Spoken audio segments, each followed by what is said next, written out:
Hello and welcome back to my channel.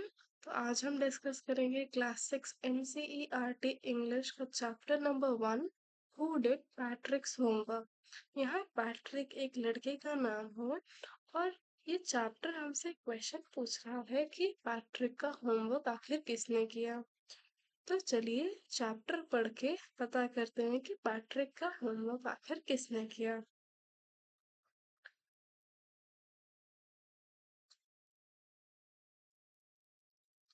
Patrick never did homework. तो Patrick कभी homework नहीं करता था। टू बोरिंग ही सेड, वो कहता था होमवर्क बहुत ही बोरिंग है। He played hockey and basketball and Nintendo instead. तो पैट्रिक को खेलना बहुत पसंद था, वो हॉकी खेलता था, बास्केटबॉल खेलता था और निंटेंडो निंटेंडो क्या है, एक वीडियो गेम है। His teachers told him, Patrick, do your homework or you won't learn a thing. तो टीचर्स ने पैट्रिक को वार्निंग भी दिया था कि पैट्रिक, अगर तुम अपना होमवर्क नहीं करोगे तो तुम कुछ भी सीख नहीं पाओगे। And it's true, sometimes he did feel like an ignoramus. Ignoramus means an ignorant person who lacks education. मतलब एक ऐसा इंसान जो एजुकेशन लैक करता है, जिसको एजुकेशन नहीं है। तो पैट्रिक भी सोचता है कि हाँ, ये बात सही है कि अगर मैं होमवर्क नहीं करूँगा तो मैं कुछ भी नहीं सीखूँगा, क्योंकि उसको भी कभी-कभी ऐसी फीलिंग आती थी कि वो एक अनएजुकेटेड पर्सन है, जिसके पास कोई एजुकेशन नहीं है। But what could he do? He hated homework. तो पैट्रिक अपने आप को दिलासा देता है, कहता है कि मैं क्या करूँ? भले ही मैं कुछ नहीं सीखूँगा लेकिन मैं होमवर्क नहीं कर सकता, क्योंकि मैं होमवर्क को बहुत हेट करता हूँ। Then one day he found his cat playing with a little doll and he grabbed it away. तो एक दिन पैट्रिक, यहाँ ही पैट्रिक है, पैट्रिक ने देखा कि उसकी जो पेट कैट है वो एक लिटिल डॉल के साथ खेल रही है। तो पैट्रिक ही यहाँ पैट्रिक के लिए यूज हुआ है। तो पैट्रिक ग्रैब्ड इट अवे एक ईडियम है जिसका मतलब है to snatch something away from someone. मतलब किसी से कोई चीज छीन लेना is grabbed it away. To his surprise it wasn't at all। अब पैट्रिक के लिए यहाँ पे ही हिज भी पैट्रिक के लिए यूज हुआ है। To his surprise it wasn't a doll, मतलब पैट्रिक को एक सरप्राइज मिला कि जिसे वो एक लिटिल डॉल समझ रहा था, जिसके साथ वो उसकी पेट कैट खेल रही थी, वो एक डॉल नहीं था।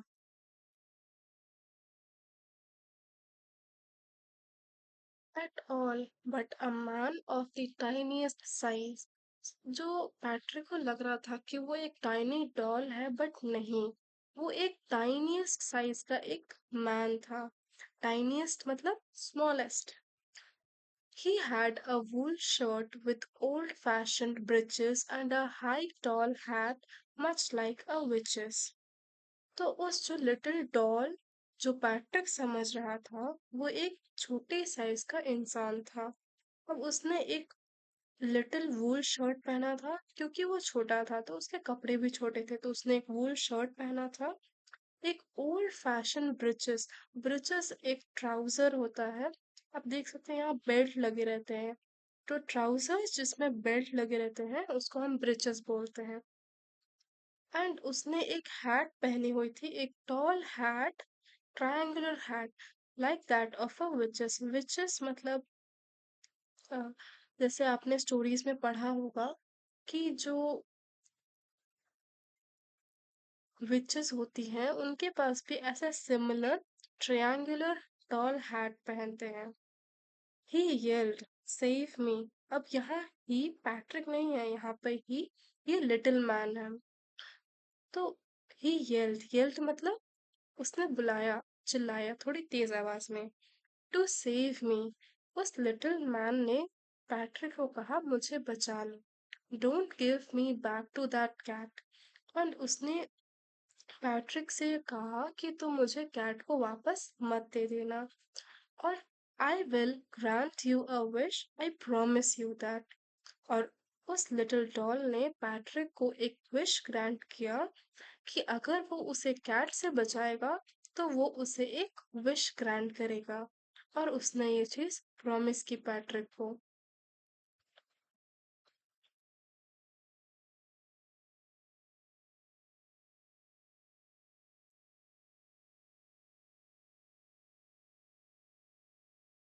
Patrick couldn't believe how lucky he was। ना पैट्रिक को अब बिल्कुल विश्वास नहीं हुआ कि एक जो लिटिल मैन था उसने उसको एक विश ग्रांट किया है, और वो अपने आप को लकी क्यों समझ रहा था वो देखते हैं हम आगे। Here was the answer to all his problems। अब ये लिटिल मैन पैट्रिक के प्रॉब्लम्स का एक सल्यूशन था। पैट्रिक की प्रॉब्लम क्या थी? होमवर्क। और उस लिटिल मैन ने एक विश ग्रांट किया। तो पैट्रिक चाहता था कि वो इस लिटिल मैन का एडवांटेज ले अपनी प्रॉब्लम, अपने होमवर्क की प्रॉब्लम को सॉल्व करने के लिए। सो ही सेड, अब पैट्रिक यहाँ ही पैट्रिक के लिए है। उसने कहा, only if you do all my homework till the end of the semester, that's 35 days। तो पैट्रिक ने कहा, ठीक है, मैं तुम्हें उस मेरी पेट कैट से बचाऊंगा, लेकिन एक ही शर्त पे कि तुम मेरा होमवर्क, सारा होमवर्क खत्म करोगे। कब तक? Till the end of the semester. Semester मतलब जैसे आपका एक एकेडमिक ईयर 1 साल का होता है, सेमेस्टर यूजुअली 6 मंथ्स का होता है। और अब सेमेस्टर में कितने दिन बचे थे पैट्रिक के? 35 डेज। तो पैट्रिक ने कहा उस लिटिल मैन को कि मैं तुम्हें बचाऊंगा कैट से, लेकिन तभी जब तुम मेरा सारा होमवर्क खत्म करोगे, पूरे सेमेस्टर तक। और सेमेस्टर में भी 35 डेज बाकी थे। If you do a good job I could even get S. तो पैट्रिक ने उस लिटिल मैन से कहा कि अगर तुम अच्छी तरीके से काम करोगे, मेरा होमवर्क अच्छी तरीके से करोगे, तो मुझे A ग्रेड्स भी मिल सकते हैं। यहाँ एस मतलब ग्रेड, जैसे आपको A+ मिलता है, B मिलता है, तो ऐसे ही पैट्रिक के स्कूल में भी उसे A मिल सकता था। The little man's face wrinkled like a dishcloth thrown in the hamper। अब जो लिटिल मैन था उसका फेस पूरा रिंकल्ड हो गया।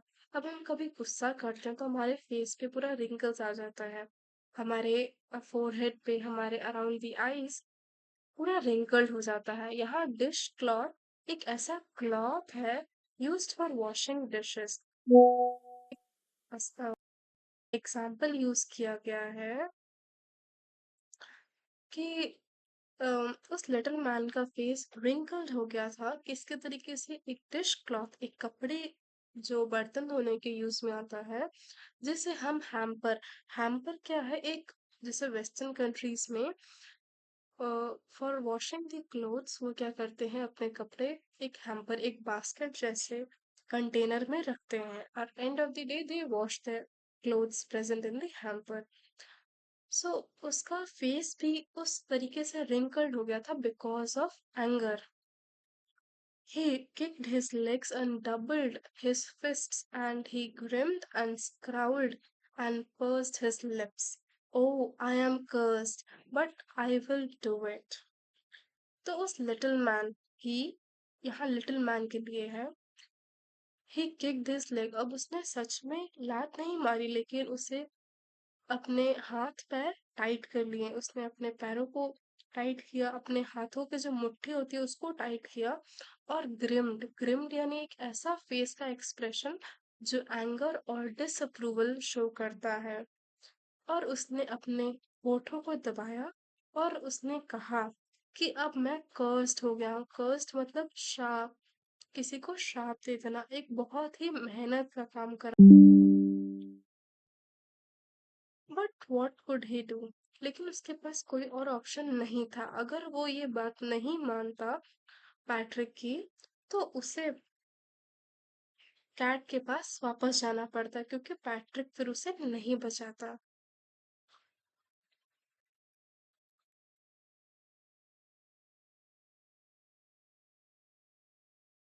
As and true to his words, the little elf began to do Patrick's homework.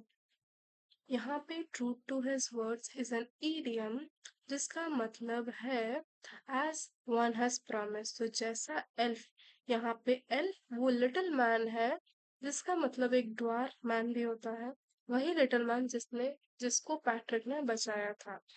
और वो ट्रू टू हिज वर्ड्स था, जो उसने प्रॉमिस किया था वही वो कर रहा था। और उसने पैट्रिक का होमवर्क करना शुरू कर दिया।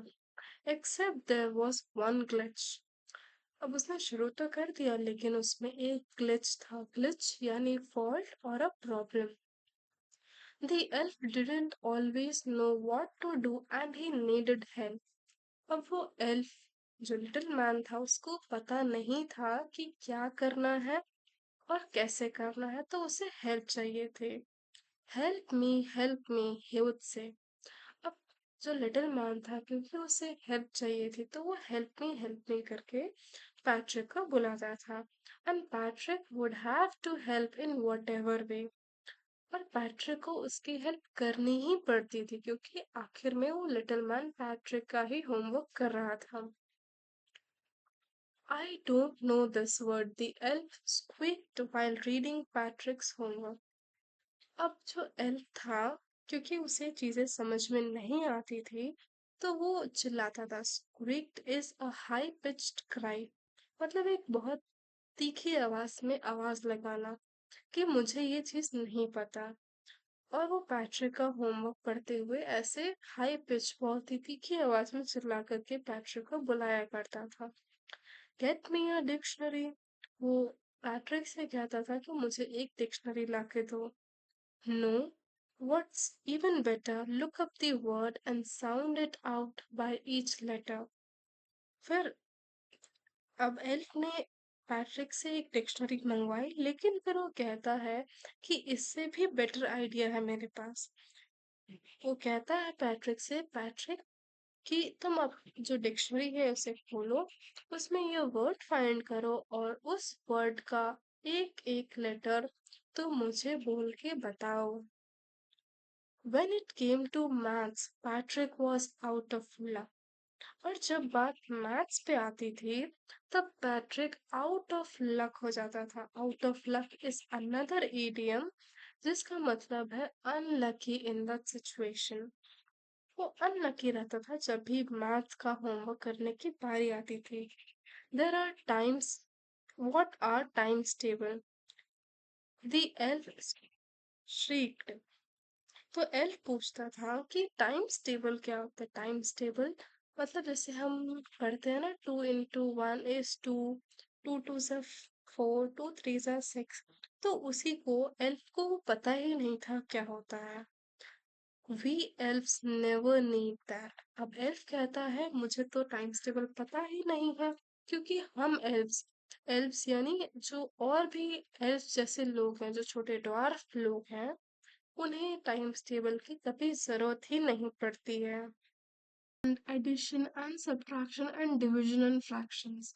तो एल्फ को कुछ भी नहीं आता था मैथ्स में, उसे कुछ भी नहीं आता था, ना ही एडिशन, ना ही सब्ट्रैक्शन, ना ही डिवीजन और ना ही fractions.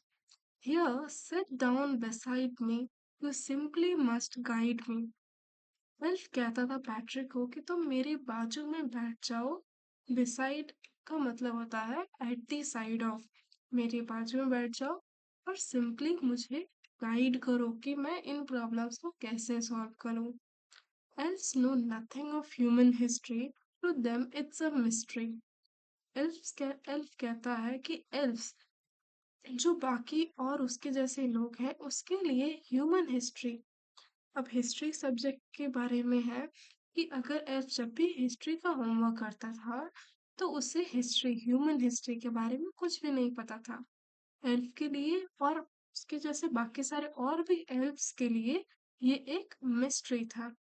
So the little elf already शाउटर just got louder. तो वो जो लिटिल एल्फ था पैट्रिक के पास, वो पहले से तो चिल्ला ही रहा था पैट्रिक के ऊपर कि तुम मेरी मदद करो। अब वो और जोर से बोलने लगा। तो शाउटिंग शाउटिंग तो कर ही रहा था, अब बस वो और जोर से बोलने लगा। Go to the library. I need books. More and more books. You can help me read them too. तो पैट्रिक को एल्फ ने कहा कि तुम लाइब्रेरी जाओ, मेरे लिए बुक्स लेके आओ, ताकि वो पैट्रिक को होमवर्क में हेल्प कर सके। और कहता था कि तुम्हें बुक्स लानी तो है, लेकिन साथ में मेरे साथ बैठ के उसे रीड करने में मेरी हेल्प भी करनी है। तो पैट्रिक का होमवर्क एल्फ कर तो रहा ही था, लेकिन बिना पैट्रिक की हेल्प के एल्फ कुछ नहीं कर पा रहा था। ना ही उसे मैथ्स आता था, ना ही एडिशन, सब्ट्रैक्शन, डिवीजन, फ्रैक्शंस आता था। और जब भी हिस्ट्री पढ़ता था या हिस्ट्री का होमवर्क करता था, तो एल्फ को ह्यूमन हिस्ट्री के बारे में कुछ नहीं पता था। As a matter of fact, every day in every way, that little elf was a nag. अब पैट्रिक के लिए it was a matter of fact. अब वो जो बात थी वो उसके लिए एक फैक्ट की तरह थी, एकदम ट्रू थी, कि हर दिन हर तरीके से वो एल्फ, लिटिल एल्फ, पैट्रिक के लिए बहुत ही ट्रबलसम इंसान था। वो उसे होमवर्क के लिए हेल्प जो मांगता था वो पैट्रिक को बिल्कुल नहीं पसंद आता था। Patrick was working harder than ever and was it a drag। तो पैट्रिक को अब बहुत ही ज्यादा काम कर रहा था, वो एल्फ की हेल्प कर रहा था, बुक रीड कर रहा था, मैथ्स को सॉल्व कर रहा था, क्योंकि एल्फ को तो कुछ भी नहीं आता था, ह्यूमन हिस्ट्री के बारे में एल्फ को नहीं पता। तो उसके लिए, पैट्रिक के लिए वो एक ड्रैग था। Drag is something that is dull and uninteresting. तो पैट्रिक के लिए वो बहुत ही ज्यादा बोरिंग और अनइंटरेस्टिंग होने लगा। He was staying up nights, had never felt so weary, was going to school with his eyes puffed and bleary। अब पैट्रिक, यहाँ ही पैट्रिक है। Patrick was staying up nights। Patrick रात भर जागने लगा। He had never felt so weary। उसे इतनी थकान कभी नहीं हुई। वो अब रेगुलरली स्कूल जाने लगा। कैसे? उसकी आंखें पफ्ड हो जाती थी, क्योंकि वो रात भर जाग करके अपना काम करके फिर स्कूल जाता था। Finally the last day of the school arrived and the elf was free to go. अब हमने देखा था कि सेमेस्टर खत्म होने के लिए 35 डेज बाकी थे। अब 35 डेज में से लास्ट डे था स्कूल का। इसके बाद एल्फ का काम खत्म हो गया था होमवर्क करने का।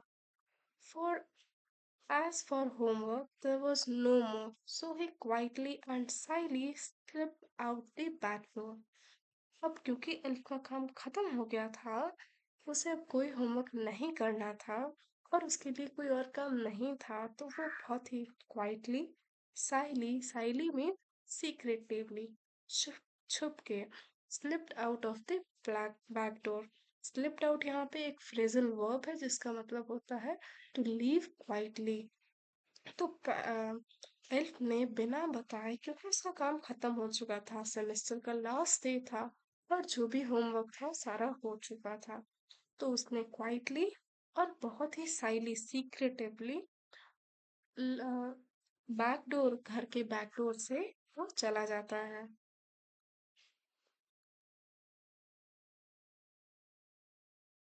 Patrick got A's, his classmates were amazed, his teachers smiled and were full of praise। अब क्योंकि सेमेस्टर का लास्ट डे था, इसके बाद रिजल्ट था, पैट्रिक को सभी सब्जेक्ट में ए मिला। उसके क्लासमेट बहुत ही ज़्यादा अमेज्ड हो गए, बहुत ज़्यादा हैरान हो गए कि ये आखिर हुआ कैसे, क्योंकि पैट्रिक वॉज वेरी वीक और वो होमवर्क नहीं करता था, इसलिए कुछ उसे याद भी नहीं रहता था। His teachers smiled and were full of praise। अब उसके टीचर भी बहुत खुश हुई और उसकी तारीफें कर रही थी। And his parents, they wondered what had happened to Patrick।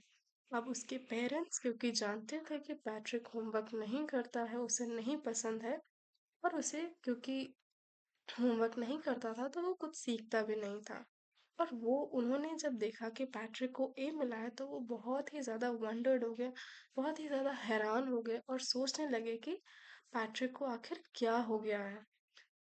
He was now the model kid। Model kid is a एक ऐसा बच्चा जो आदर्श हो, जो एक मतलब जैसा किड्स में जो क्वालिटीज हमें चाहिए होती है, जैसे डिसिप्लिन, होमवर्क समय पे करना, फॉलोइंग द रूल्स, ये सारी चीजें अब पैट्रिक में आ गई थी। वो एक मॉडल किड बन गया था।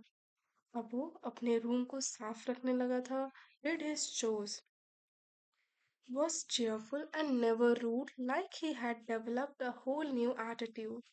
अब पैट्रिक में कुछ चेंजेस देखने को मिले।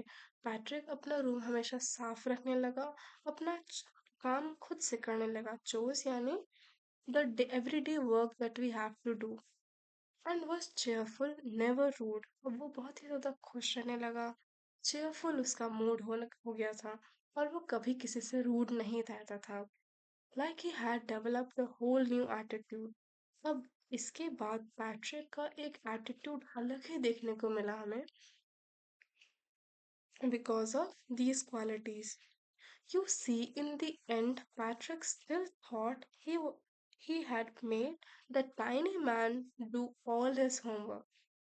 अब अंत में पैट्रिक को अभी भी यही लगता था कि उसने वो टाइनी मैन एल्फ से ही सारा होमवर्क कराया है।